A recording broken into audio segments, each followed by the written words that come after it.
I appreciate. I just want to make sure because we're sticking to scripture. Sure. So it says, "But of that day and hour, no one knows, not even the angels in heaven, Or the Son. nor Or the Son. The Son doesn't know. Only the But Father. only the Father." It doesn't say anything about natures or triunes or. So I mean, this is pretty explicit that Jesus didn't know the hour. Only the Father. Okay, we agree. Yeah, I agree. Good. Yes. All right. So if Jesus didn't know the hour, and we agreed that God is all-knowing, how could Jesus be fully God? He's fully God in the nature of the Son. But the Son doesn't know the hour. What's that? But the Son doesn't know the hour. Yes. But God knows everything. God knows it all. And Jesus didn't know the hour. Jesus didn't know the hour. So Jesus cannot be God then. He can be God. Does it make sense? You've got a master's in the Bible, you're doing your doctorate. Does that really make sense to you?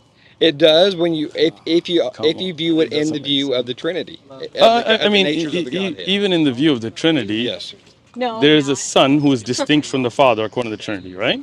Sure. And the Father is distinct from the Holy Ghost, right? Well, in part, not in whole.